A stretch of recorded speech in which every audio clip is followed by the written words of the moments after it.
안녕하십니까. 오늘은 여러분들과 공매로 나온 물건을 같이 볼 건데, 경매는 법원 입찰장에서 입찰하는 현장 입찰이라고 이렇게 보시면은, 공매 같은 경우에는 어디서든지 입찰할 수 있는 온라인 방식의 입찰입니다. 그래서 이제 보통 마음에 드는 부동산이 있는데, 이걸 평일 10시쯤에 이제 시간을 내가지고 경매장에 가서 입찰을 해야 되는데, 이런 시간이 없는 주부들 같은 경우에는 내가 시간 낼 수 있는 컴퓨터만 있으면은 어디든지 입찰할 수 있는 공매라는 이런 분야에 입찰을 한번 해보시는 것도 좋다는 생각이 듭니다. 이 공매 같은 경우에는 어느 지역이든 괜찮은 물건이 있다라고 하면은 내가 집에서나 회사에서 입찰을 할 수 있다는 그런 장점이 있습니다. 근데 이 경매 같은 경우에는 입찰하는 그 물건의 현장에서 입찰을 해야 되기 때문에 타 지역에 있는 물건이 마음에 드는데 그 물건을 입찰을 하려고 하면은 그 지역까지 오전 10시 전까지는 찾아가 가지고 입찰을 해야 된다는 시간적인 부분과 그리고 장소에 대한 이런 부분이 어려운 점들이 좀 많이 있다고 보시면 될 것 같아요. 그래서 많은 사람들이 공매라는 이 종목에 또 이렇게 매력을 느끼는 것 같습니다. 그런데 이 장점이 있으면은 단점도 있겠죠. 공매는 경매보다 좀 더 권리 분석을 해야 된다는 그 수고로움이 좀 있습니다. 그런데 이런 것들은 몇 번 내가 공매 물건을 입찰을 하려고 준비하는 단계에서 내가 권리 관계를 이렇게 풀어나가다 보면은 그렇게 권리 관계의 수고로움이 이렇게 힘든 건 아니구나라는 걸 좀 느끼게 되실 거예요. 공매가 경매보다 좀 단점이 있는 거는 그 집에 내가 낙찰받았는 그 부동산에 점유하고 있는 사람을 명도를 해야 되는 그 단계가 오는데, 경매 같은 경우에는 사람을 만나서 합의가 잘 안 된다 그러면은, 그러니까 인도명령 신청할 수 있는 이런 제도가 있기 때문에 내가 협의가 안 돼서 내보낼 때에 강제집행 판결 같은 걸 받을 필요가 없단 말이에요. 요 인도명령 신청하는 자체가 판결을 받았는 것과 동일하게 이렇게 보기 때문에 잘 안 됐을 때는 집행하는 단계에 명도가 빨리 끝난다는 그런 장점이 있는데, 공매 같은 경우에는 인도명령 신청을 할 수 있는 제도가 없는 게 이게 단점입니다. 그렇다 보니까 공매로 낙찰을 받고 그리고 잔금을 치렀을 때는 강제집행 소송을 진행을 해야 되는 경우도 있습니다. 이 집행 소송을 이렇게 한다라고 하면은 공매 같은 경우는 좀 판결을 빨리 이렇게 내주는 편이라 뭐 강제집행까지 이렇게 들어간다라고 하면은 그래도 한 6, 7개월은 이렇게 소요가 된다라고 이렇게 생각을 하셔야 돼요. 이런 부분 때문에 공매를 하는 데에서 좀 두렵고 힘들어 하시는 분들이 있는데, 경매가 이렇게 인도명령 신청할 수 있는 이런 제도가 있다고 해가지고 경매 물건을 받았을 때 다 강제 집행을 하는 건 아니란 말이에요. 제가 이때 동안 받았던 낙찰 물건이나 그리고 교육생들이 받았던 낙찰 물건들을 명도를 했을 때에 10건 중에 한 번 될까 말까 한 정도로 강제 집행이 이루어지는데, 그 외에는 잔금 치르고 그리고 이 사람이 나가는 그 날짜가 어느 정도 합의가 된다라고 이렇게 했을 때에 이 집행하는 그 기간보다 더 빠르게 인도가 끝나서 이게 명도가 마무리되는 그런 단계도 더 많다라는 걸 생각을 하셔야 돼요. 그렇게 봤을 때에 공매 같은 경우에도 내가 강제집행 소송을 이렇게 진행할 수도 있겠지만 판결 받기 전에 합의가 이루어져서 이 사람이 어느 정도 내가 원했던 날짜에 맞춰가지고 나가는 경우가 더 많다는 겁니다. 뭐 공매로 낙찰을 받으면은 인도명령 신청이 없어서 명도하는데 좀 어려움이 있던데요 라고 하는 그런 두려움은, 해보신 분들은 거기에 대해서 두려움을 가져가지고 공매를 포기한다라는 생각은 별로 안 하는 것 같습니다. 그래서 여러분들도 공매에 대해서 그렇게 두려움을 가지지 마시고 한번 도전해 보시는 것도 좋을 것 같다는 생각이 듭니다. 경매 같은 경우는 한번 떨어질 때 한 20에서 30% 정도 이렇게 떨어지고요. 한 달 정도 지나서 기일이 잡힌다라고 보시면 될 것 같아요.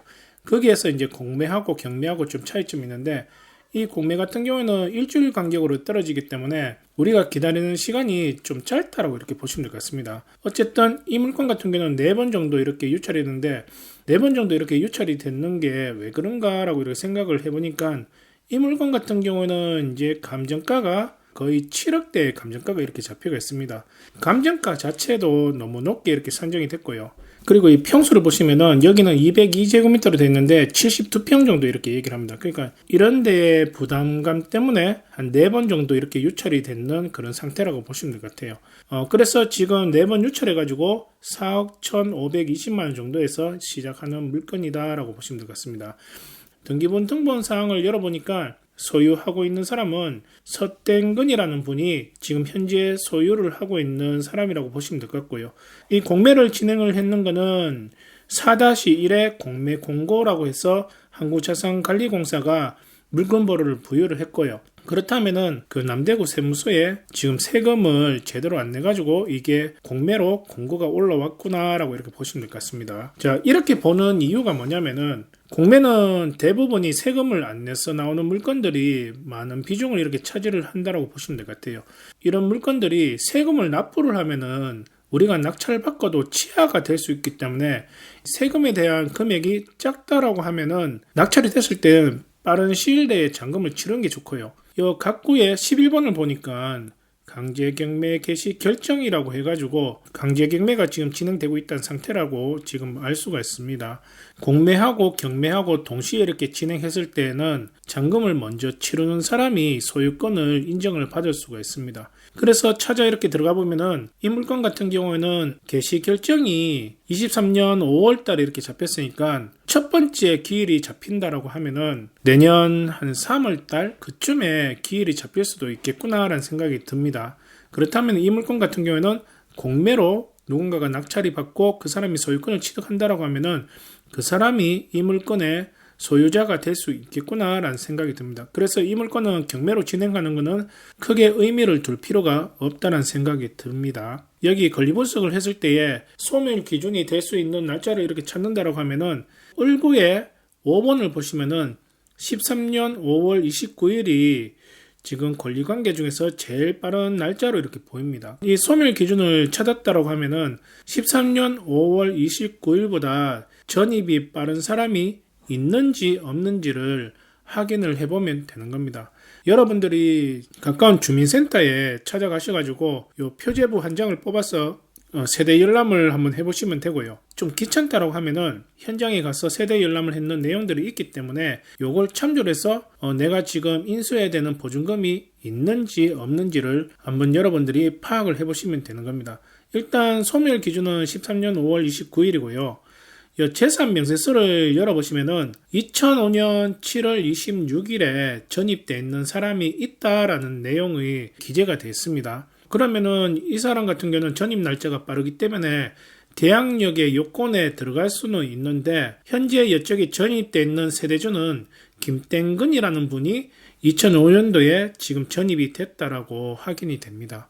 자, 그러면은 이 김땡근은 어디서 많이 들어보셨죠? 현재 이 부동산의 소유자가 김땡근이라고 보시면 되는 거예요. 그러니까 권리관계는 깨끗한 상태다라고 이렇게 보시면 될 것 같습니다. 이 물건 같은 경우는 지금 남대구 세무서에서 세금을 받으려 하는 이 가격대는 낮은 금액대가 아니기 때문에 세금을 납부해서 공매가 취하될 가능성은 없겠구나라는 생각이 드는 그런 물건입니다. 그렇다면은 입지가 어느 정도 되는지 한번 확인해 보겠습니다. 바로 밑에 보시면은 효성 초등학교가 있기 때문에 초등학교를 입학을 해야 되는 자녀가 있다든지 초등학교에 들어갈 자녀가 있다라고 하면은 아파트에서 바로 나오면은 효성 초등학교가 있기 때문에 거리상 되게 가까운 거리에 입지를 가지고 있는 물건이고요. 지금 학교 이름은 안 돼 있는데 대서중학교가 이렇게 있기 때문에 입지상 그렇게 멀지 않는 거리에 이렇게 있다라고 보시면 될 것 같아요.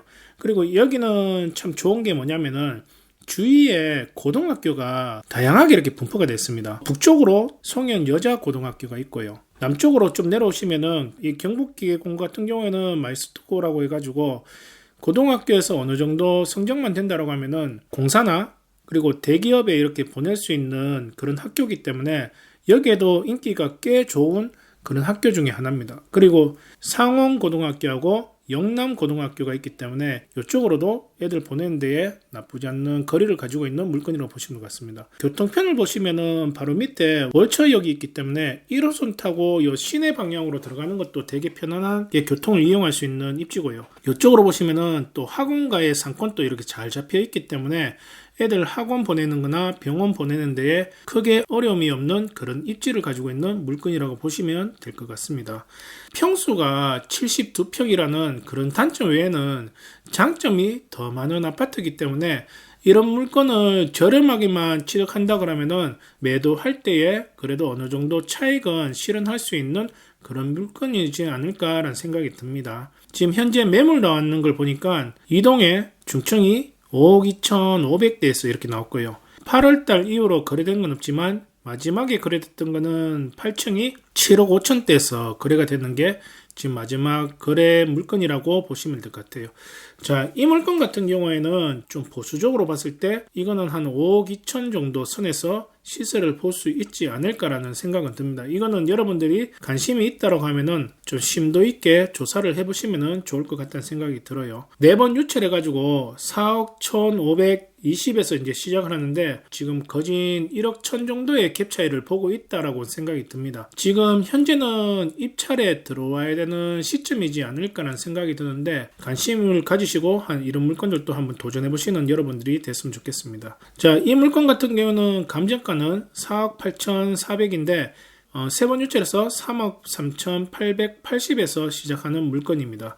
자, 이 물건은 124제곱미터인데 46평 정도 이렇게 얘기하는 물건이고요. 여기는 지금 23층 중에 8층에 지금 나와 있는 매물이기 때문에 여러분들이 조사를 하실 때는 중저층에서 이렇게 조사를 하시는 게 좋지 않을까 하는 생각이 듭니다. 자, 그러면은 제일 먼저 봐야 되는 거는 등기부 등본을 열람을 해가지고 여기에 지금 소유자가 누구고 그리고 이쪽에 지금 제일 빠른 소멸 기준은 언젠지를 찾아보라고 이렇게 얘기를 했죠.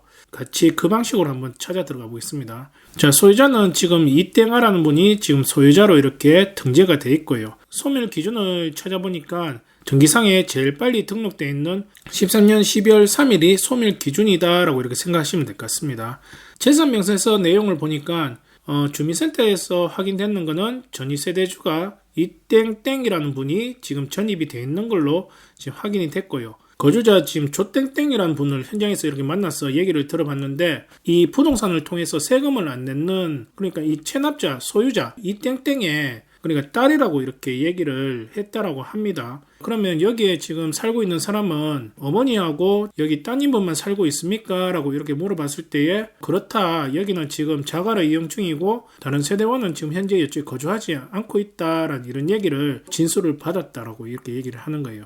이 내용이 정말 중요한 내용이죠. 만약에 우리가 낙찰을 받고 현장에 이제 갔는데 재산명세서에 현장 가서 들었던 요 내용들을 근거로 해서 명도가 또 처리가 될 수도 있는 부분도 있습니다. 여기 위치를 보시면은 현재 지금 상용 아파트 주위에 보시면은 초등학교도 이렇게 있고 조금 거리가 떨어졌지만 송도 고등학교하고 인천 해양과학고등학교도 이렇게 있습니다. 초중고가 입지가 잡혀 있는 그런 물건이고 바로 위에 보면은 또 송도역이 있기 때문에 교통편도 나쁘지 않는 입지를 가지고 있는 물건이라고 보시면 될 것 같습니다. 현재 1동의 4층의 남양이 5억 정도 선에서 지금 매물이 나와 있습니다. 예, 우리는 지금 8층이죠. 그러니까 층수로는 얘보다는 조금 나을 수 있는 층수를 가지고 있다는 생각이 드는데 매물을 만약에 내놓는다 그러면은 한 4억 9천에 내놓고 한 4억 8천 정도까지도 조정을 해줘야지 지금 분위기에서는 거래가 될 수 있겠구나라는 생각이 들고 전세 같은 경우에는 지금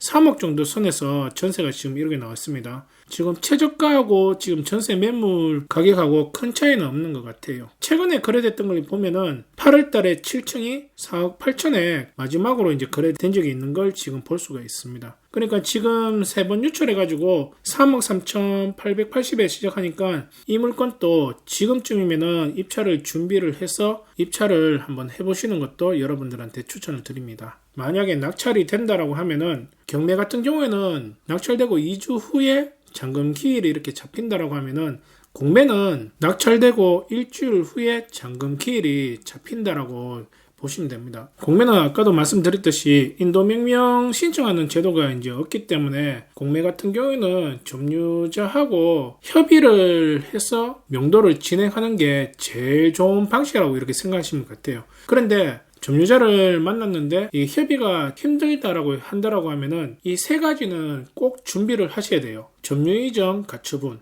두 번째는 내용 증명 발송, 세 번째 같은 경우에는 강제 집행 소송에 이렇게 들어가는 겁니다. 점유 이전 가처분이나 강제 집행 소송은 그러니까 소유권이 취득하는 그 순간에 바로 이렇게 들어가면 좋고요. 내용 증명 발송 같은 경우에도 잔금 치르기 전에 이 내용 증명을 미리 준비를 하셔가지고 뭔가 합의점이 잘 안 이루어진다라고 했을 때 이 내용 증명을 바로 보내시는 게 제일 좋습니다. 내용 증명 같은 경우에도 한 4가지 정도는 꼭 들어가면 좋습니다. 월세가 발생하는 그 비용을 받을 수도 있다라는 그런 내용이 들어가는 게 좋고요. 미납 관리비가 있다라고 하면은 떼는 관리비도 나중에는 그 부분도 청구를 할 수 있다라는 그런 내용도 들어가면 좋고요. 그리고 세 번째는 강제 집행을 하게 된다라고 하면은 당연히 비용이 들겠죠. 법무사를 쓴다라고 하면은 법무사 비용이나 강제 집행했을 때 그 중간중간에 절차 비용들이 이렇게 발생을 할 거란 말이에요. 이런 모든 집행 절차 비용들을 청구를 할 수도 있다. 강제 집행했을 때의 이 보관비도 청구를 하겠다라는 내용이 들어가면 좋고, 네 번째 같은 경우에는 모든 비용들을 협의가 안 됐을 때는 나중에는 다 청구를 하겠지만, 만약에 원활하게 협의만 된다라고 하면은 이 진행하는 것들을 모두 중단시키고 이 합의했는 그 기간대만 잘 이렇게 인도를 해준다라고 하면은 어느 정도 도와줄 수도 있다는 그런 내용들을 마지막으로 이렇게 적어 놓는 게 중요한 부분이라고 생각을 좀 해주시면 좋을 것 같아요.